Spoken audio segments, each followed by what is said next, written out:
insuficiencia cardíaca en base a la bibliografía que es Harrison, medicina interna, y un 10% de UpToDate, Colegio Americano de Cardiología y Circulation.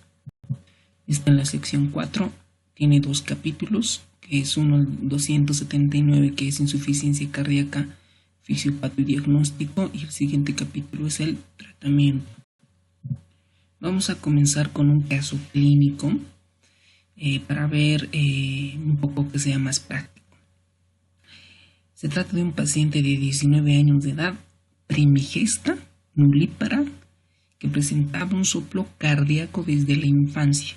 Ojo, no nos dice el tipo o las características del soplo, ¿okay? Para sospechar si es un soplo sistólico o diastólico, si está involucrado las válvulas aórticas o pulmonares o mitral tricuspidia. Pero estuvo asintomática hasta, es decir, no tenía ninguna otra molestia hasta la 29ª semana de gestación, cuando allí inicia con disnea progresiva, es decir, sensación falta de aire, llegando hasta la ortopnea, es decir, cuando se estaba acostando o cuando se acuesta, presenta disnea. La paciente no hizo ningún seguimiento prenatal, se admitió consciente, pues dicen, cuando me dicen consciente yo asumo que tiene un Glasgow de 15, ¿okay? Disneica, cianótica, es decir que la disponibilidad de oxígeno se encuentra muy baja, afebril, con una presión arterial entre 80 y 40, una cardíaca de 146 y una saturación al 80%. Pero este 80% yo tengo que saber si es a cuánto de FiO2. Si es al aire ambiente, pues puede ser en un 21%. Pero cuando tiene administrado o suplemento de oxígeno, esa FiO2 aumenta. Entonces, además, me dice que el examen físico presenta ingurgitación yugular 2 cruces, reflujo hepatoyugular 2 cruces. Esto me están diciendo que el paciente está sobrecargado, que tiene excesivo volumen circulante. El edema lo mismo, acá ven el edema 2 cruces en miembros inferiores, y a la clínica se evidencia a la auscultación pulmonar estertores crepitantes en los tercios medio e inferior de los pulmones. Esto significa que en el pulmón pues estaba con neumonía o estaba con líquido en el espacio intersticial. ¿Okay? Eso me refiere a estertores crepitantes, pero como no me dice que hay fiebre, yo asumo que es por líquido, por sobrecarga. Entonces, los ruidos están normofonéticos. Miren acá, presenta un soplo sistólico eyectivo en borde external izquierdo. Entonces probablemente se trate de una valvulopatía de tipo aórtico, ¿no? Probablemente una estenosis, porque me están diciendo sistólico eyectivo. Y en el electrocardiograma me revela una taquicardia sinusal, obvio, está sinusal. Si no me dice sinusal, pues yo debo de pensar que es cualquier arritmia, y sobrecarga ventricular izquierda. La radiografía de tórax reveló aumento del área cardíaca y señales de congestión pulmonar. Entonces, miren, acá yo tengo ingurgitación yugular, datos de sobrecarga, en pulmón lo mismo, entonces yo voy a sospechar que estoy en una insuficiencia cardíaca. La paciente embarazada, la ingurgitación yugular y el edema. ¿Sí? Entonces acá debemos de saber cosas prácticas para el examen, ¿no? Lo que sí o sí, como posible pregunta de examen, nos van a preguntar la clasificación de la insuficiencia cardíaca y su manejo, ¿no? Siempre como posibilidades. Dentro de estas las tenemos que clasificar funcionalmente según la NIA, ¿ok? Porque en base a esta clasificación de la NIA vamos a dar un tratamiento específico, porque no es lo mismo que venga un paciente con clase funcional 1 o 4, porque el manejo cambia y el pronóstico cambia, ¿okay? tenemos que saber cuáles son las causas que me llevan a una insuficiencia cardíaca. Otro es la insuficiencia cardíaca descompensada, porque puede haber una falla cardíaca compensada y una falla cardíaca descompensada. Entonces, en ambas causas, el factor etiológico son diferentes. ¿Okay? ¿Cuál es el tratamiento de la insuficiencia cardíaca con fracción? Esto que en FEM es de fracción de eyección o fracción de expulsión. ¿Okay? Entonces acá me están preguntando cómo yo voy a tratar un paciente con insuficiencia cardíaca con FEBI preservada y FEBI reducida. ¿Okay? Y voy a describir algún tratamiento en situaciones especiales, como ejemplo en pacientes embarazadas, como es en nuestro caso clínico. Entonces, a medida que vayamos avanzando las diapositivas, ustedes tienen que tomar apuntes. Obviamente se supone que ya han leído 3 veces el capítulo de Harrison, Farreras, el UpToDate. Y vamos a primero conceptualizar qué es la falla cardíaca. Según las guías, por eso, la falla cardíaca puede ser según Harrison, según Farreras, pero lo correcto es decir según las grandes sociedades o federaciones internacionales que tienen un factor de impacto alto, ¿okay? Porque se supone que estas fundaciones o estas asociaciones realizan investigación y en base a ellos tienen un concepto o una definición, ¿okay? Entonces esto lo catalogan como un síndrome clínico complejo que es el resultado de una alteración estructural, es decir, el corazón, hay una anormalidad valvular, de la pared muscular, puede haber una malformación, cualquier alteración estructural o funcional. Puede ser que en la diástole pues no esté adecuadamente bien funcionando, me puede llevar a una falla cardíaca. ¿Okay? Entonces, esta alteración estructural o funcional del llenado ventricular o de la expulsión de la sangre, lo que a su vez ocasiona síntomas clínicos cardinales como disnea, fatiga y signos de falla cardíaca como edema y estertores. Básicamente es cuando el corazón, ustedes saben que el corazón pues hace un sístole y diástole. ¿Okay? En la sístole hay algo que se llama que es el volumen sistólico. ¿Okay? El volumen sistólico. El volumen sistólico, pues esa es la cantidad de líquido que expulsa el corazón en un determinado tiempo, ¿no? Entonces, este volumen sistólico depende de la precarga, ¿ok? Es decir, qué tanto de sangre tiene, es decir, un paciente que está en choque hipovolémico, está disminuida la carga, o porque el corazón no contrae bien, ¿okay? La contractilidad, el volumen sistólico depende de la contractilidad y además depende de la poscarga. ¿Okay? Entonces, cualquiera de estas alteraciones de estas tres me va a alterar el volumen sistólico.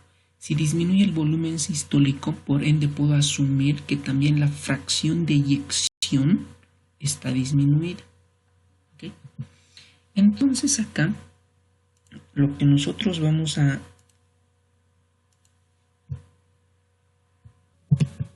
Entonces acá nosotros estamos viendo un ecocardiograma, ¿sí? Una ecocardiografía. Entonces al corazón se lo ve más o menos, esto es una ventana, un eje paraesternal largo. Miren acá cómo el corazón contrae, esto es el ventrículo izquierdo. ¿No? Este es el ventrículo izquierdo, se contrae bien.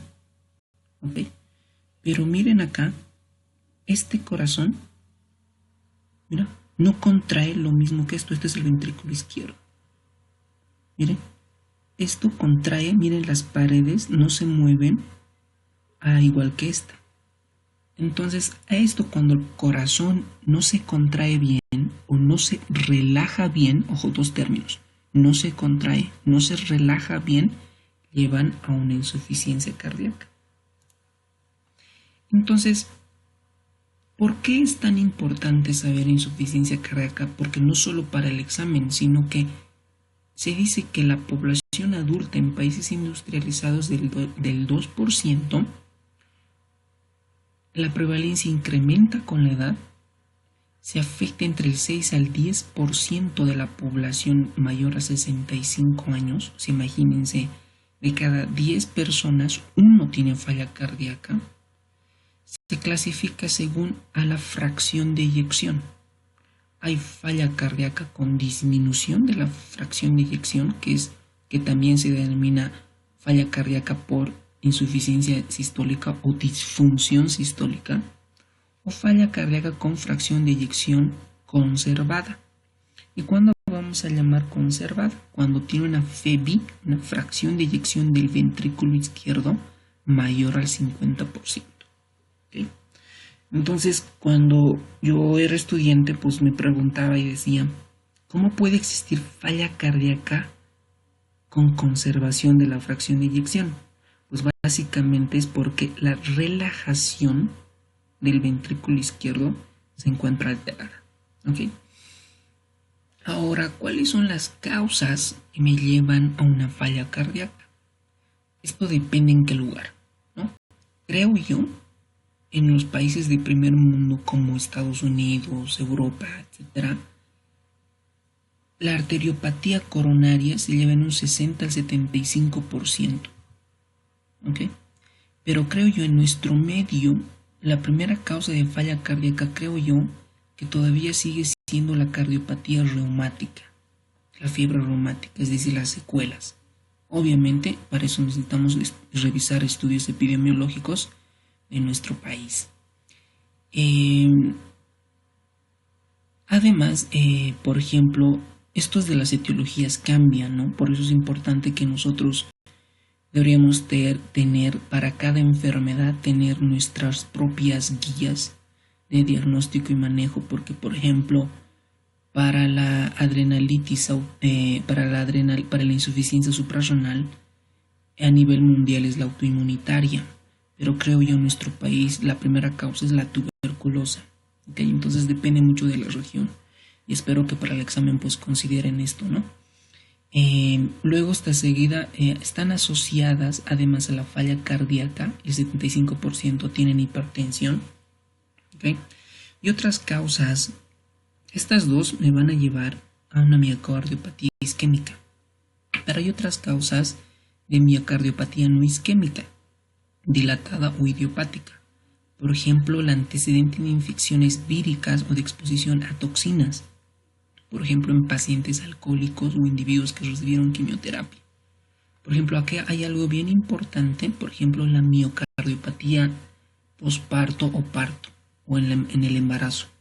Por ejemplo, es una falla cardíaca porque todavía sigue en investigación en su proceso. Hay causas genéticas porque ustedes recuerden que el corazón tiene miocitos, ¿no? Los miocardiocitos. Estos miocardiocitos, es muy complejo el citoesqueleto, ¿no? Pero ustedes recuerden que hay la actina y la miosina, la tropomiosina, las troponinas, la meromiosina pesada, la meromiosina ligera, las actininas alfa, beta y gamma. Entonces, este citoesqueleto complejo, cuando, por ejemplo, hay alguna normalidad, por ejemplo, en la distrofina, por ejemplo, en la distrofia de Duchenne, se altera la contractilidad y la relajación en el músculo. Ojo, ustedes saben que el corazón tiene funciones de inotropismo, valmotropismo, dromotropismo, cronotropismo. Hay uno que se denomina el lusotropismo. Aquí es muy importante porque el lusotropismo es la relajación que en estos pacientes con falla cardíaca, con fracción de eyección preservada, lo que está alterado es el lusotropismo.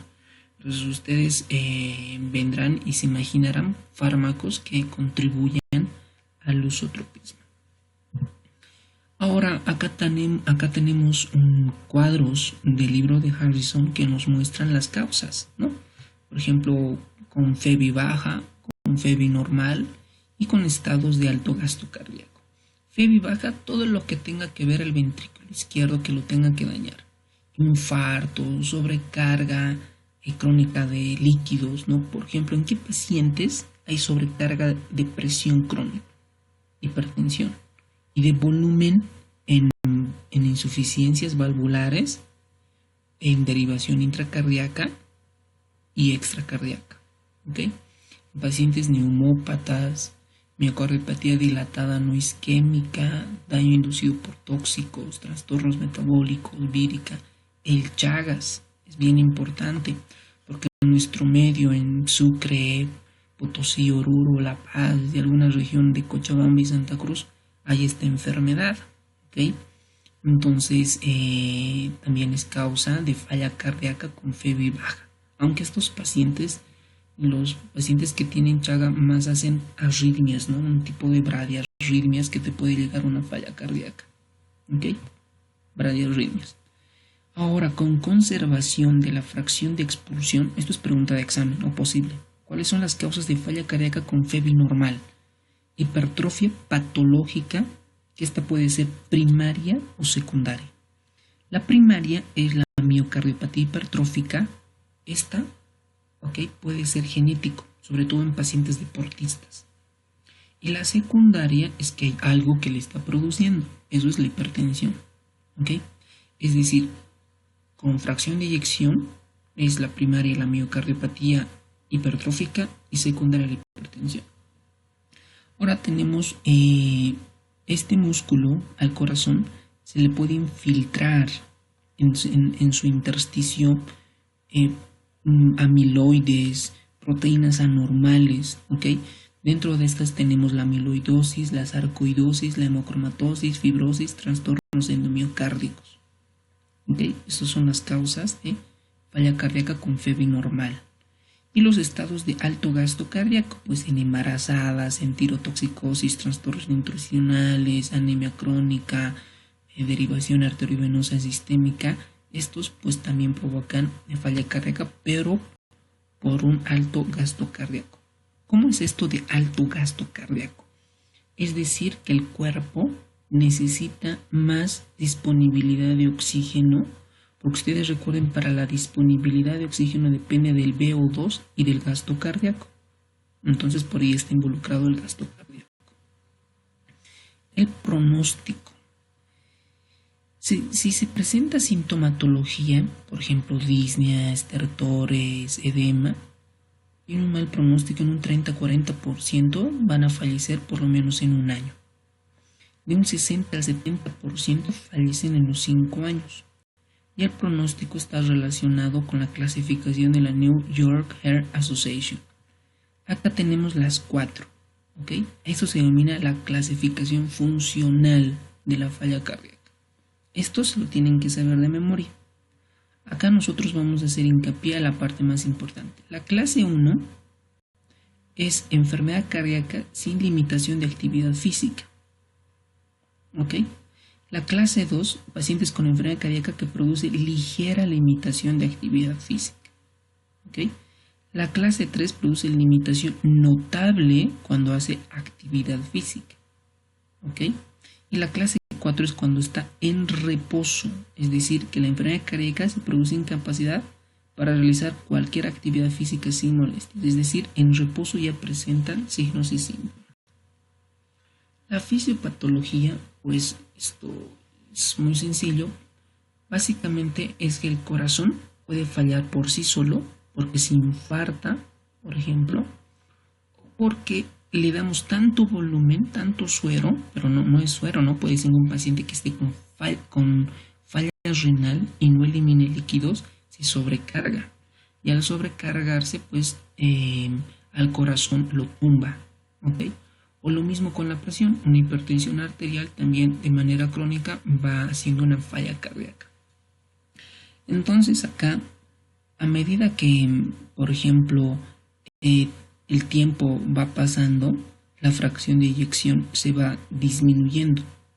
Normalmente es más del 50% la fracción de eyección o fracción de expulsión, pero a medida que va pasando los años disminuye la fracción de eyección y a la vez el corazón, miren, se dilata el corazón y se hipertrofia el corazón.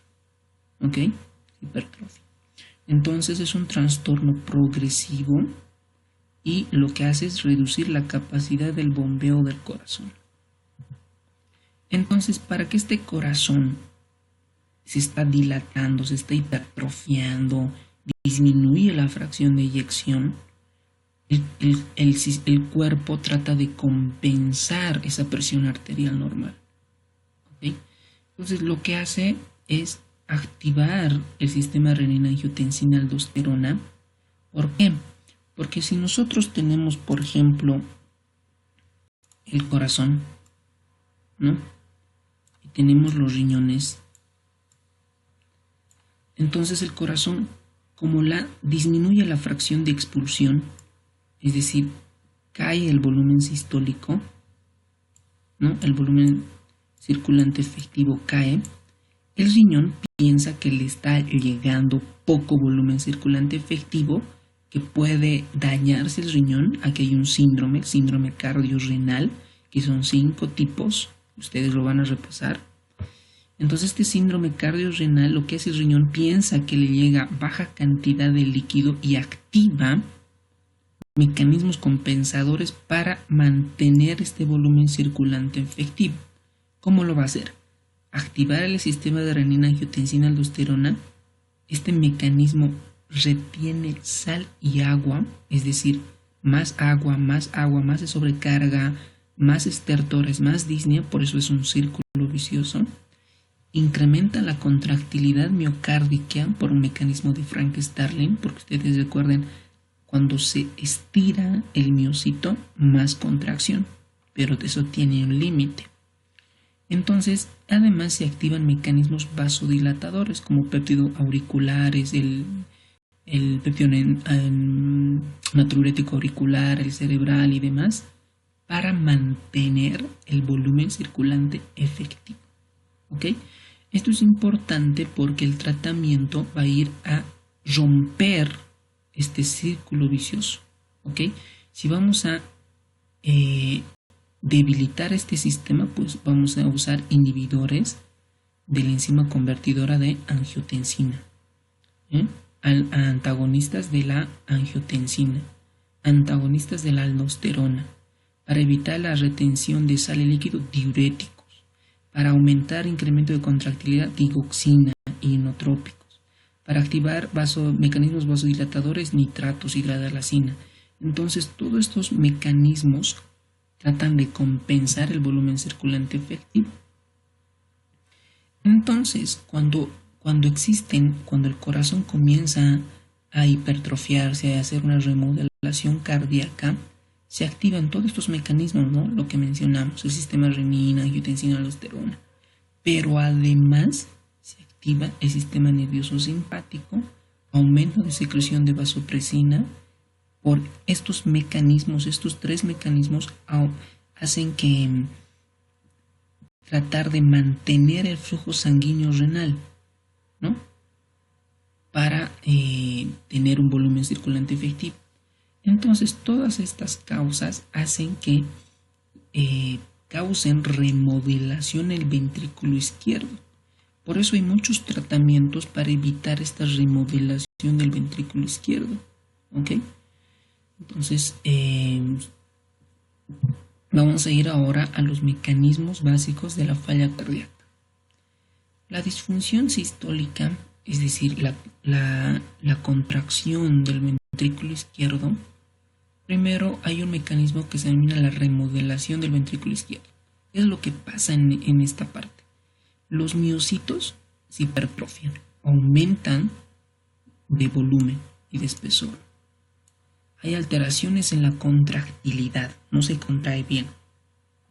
Hay pérdida de miocitos, es decir, que se mueren por necrosis, por apoptosis. Hay una desensibilización en los receptores adrenérgicos beta, es decir, recuerden que el corazón tiene receptores beta 1. Estos beta 1 son inotrópicos, ¿ok? Es decir, ayudan a la contracción. Entonces hay una desensibilización. Anomalía en la producción de energía y metabolismo del miocardio, es decir, está alterado todo el mecanismo de producción de moneda energética, que es el ATP. Existe una reorganización de la matriz extracelular. Toda esta parte, la matriz extracelular, existe una reorganización. Ahora, los estímulos biológicos que causan tensión, los estímulos biológicos causan tensión mecánica al miocito. Hay neurohormonas circulantes, la noradrenalina y la angiotensina 2. Hay proceso inflamatorio, es decir, acá en el corazón y probablemente sistémico existen fenómenos inflamatorios. ¿Ok? Hay aumento de factores de crecimiento, obviamente porque estos estimulan a la hipertrofia de miocitos, y existen radicales de oxígeno, ¿okay? Que estos pues predisponen a una muerte celular. La disfunción diastólica, lo que está alterada es la relajación miocárdica. Por ejemplo, cuando el corazón hace sístole, allí el ventrículo izquierdo no se nutre. Cuando hace diástole, cuando se relaja, allí consume ATPs, es dependiente de ATPs. Lo que más consume es la diástole, ¿ok? A comparación del ventrículo derecho. El ventrículo derecho se alimenta en sístole y en diástole. Pero ojo, el ventrículo izquierdo solo en diástole. Por eso, cuando hay una isquemia, lo primero que yo debo de buscar es disfunción diastólica. ¿Ok? Ojo con eso. Entonces, esta reducción de concentraciones de ATP disminuye la relajación miocárdica. Y cuando está alterada la relajación, la diástole, ¿qué va a pasar? Va a haber una hipertrofia o va a haber, se va a aumentar la presión de la aurícula izquierda, ¿ok? Porque no hay buena relajación y el líquido hace un fenómeno que se va hacia atrás, ¿no? Es retrógrado y aumenta la presión de la aurícula izquierda. Entonces, para eso, porque está alterada la relajación del ventrículo izquierdo, incrementa la frecuencia cardíaca, se hipertrofia el ventrículo izquierdo y también se incrementa el contenido de colágeno miocárdico, sobre todo esto en la parte extracelular. Entonces, la disfunción diastólica puede ocurrir sola o combinada con disfunción sistólica en pacientes con falla cardíaca. ¿Okay? Ahora, la remodelación del ventrículo izquierdo se refiere a cambios después de la lesión cardíaca o enfermedades, tanto en la masa, forma y composición. ¿Okay? Hay un incremento del volumen telediastólico del ventrículo izquierdo, hay un desequilibrio funcional de la poscarga, hay un incremento de la tensión parietal telediastólica que ocasiona hipoperfusión del subendocardio, incremento de la tensión oxidativa, activación de radicales libres, hay una expresión sostenida de genes, es decir, está involucrado desde lo genético, lo inflamatorio, las presiones, las tensiones y volúmenes. ¿Okay? Entonces, como ya sabemos que puede alterarse la función sistólica y la diastólica, estos pacientes van a venir con síntomas. Y para esto existen síntomas cardinales. Y los síntomas cardinales es la fatiga y la disnea. ¿Okay? Miren acá en esta imagen como el ventrículo izquierdo, su pared está muy engrosada. Entonces, además de la fatiga y la disnea, el paciente al acostarse también tiene sensación de falta de aire. Eso se denomina ortopnia. Por eso nosotros preguntamos a los pacientes y les decimos ¿con cuántas almohadas duerme? ¿Por qué? Porque al acostarse el líquido, sobre todo de miembros inferiores, el líquido de la parte esplácnica, va hacia la parte cefálica y aumenta el volumen. Y al aumentar el volumen en el tórax va al pulmón y se va al intersticio. ¿Ok? Entonces esto es lo que predispone a la ortopnia. Y hay otro término que se denomina la disnea paroxística nocturna, es decir, el paciente está durmiendo normal y de repente se levanta con sensación de falta de aire. Además está involucrado la respiración en Cheyne-Stokes, donde por ejemplo hay un aumento de la respiración, después lento, va bajando y llega un periodo de apnea de 10 a 30 segundos. Esto está relacionado porque se origina por un aumento de la sensibilidad de los centros respiratorios a la PCO2 arterial. ¿Ok? Y otra complicación más severa es el edema agudo pulmonar. ¿Ok? ¿Cómo es esto del edema agudo pulmonar? Ustedes recuerden que acá tenemos el pulmón y dentro de este pulmón tenemos los alvéolos. Y alrededor de los alvéolos están los capilares. Entonces, cuando el corazón falla, tanto por disfunción sistólica o diastólica, el líquido que debería ir hacia adelante no va. Entonces retrocede. Va a los pulmones. Aumenta la presión de la aurícula izquierda, aumenta la presión de enclavamiento pulmonar más de 18 milímetros de mercurio. Lo que pasa es que este líquido que está acá en los capilares pasa al intersticio, acá.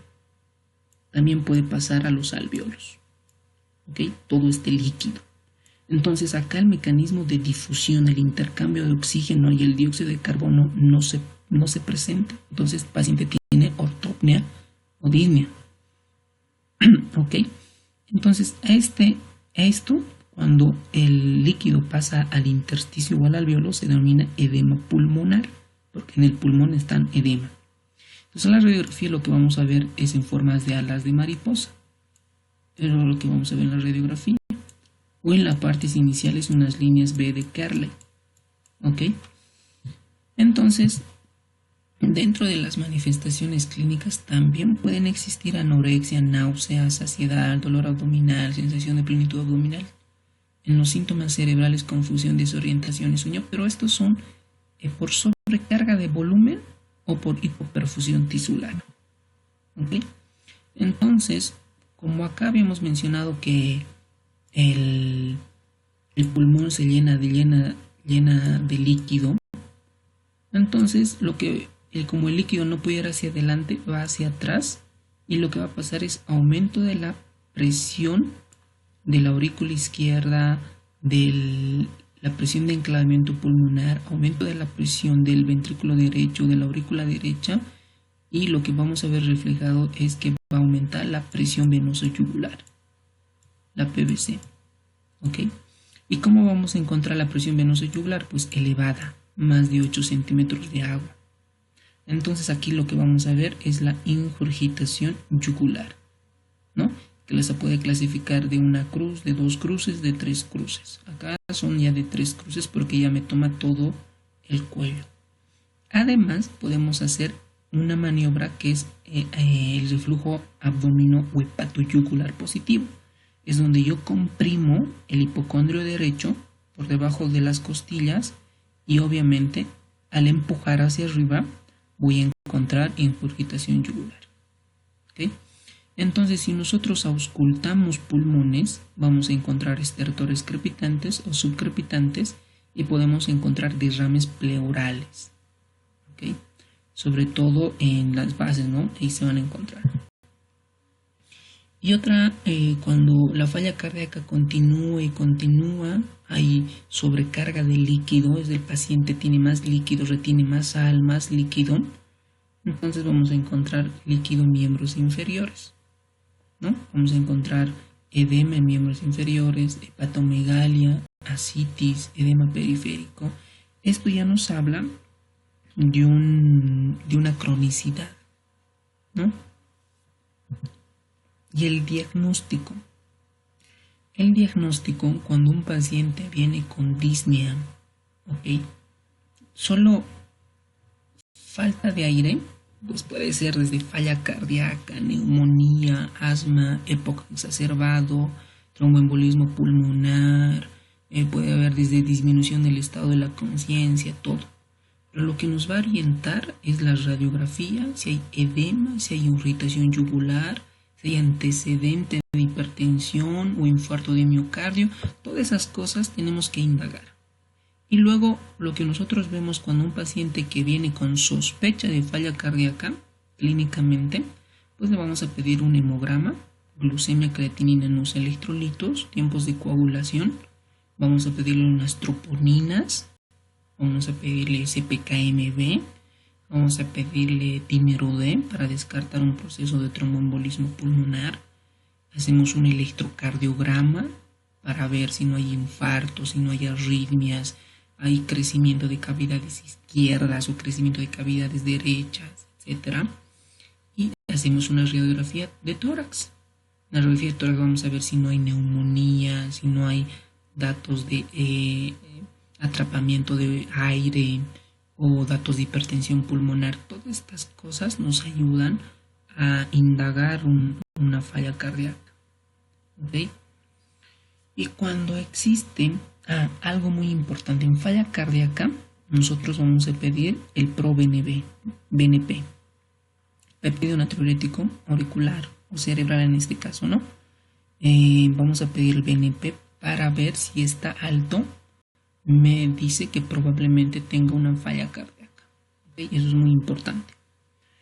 Y la prueba de esfuerzo, ya en pacientes con falla cardíaca compensada, cuando se realiza la prueba de esfuerzo y cuando existe una captación máxima de oxígeno, un consumo de VO2 menos de 14 ml kilogramo en minuto, se asocia con un pronóstico relativamente malo.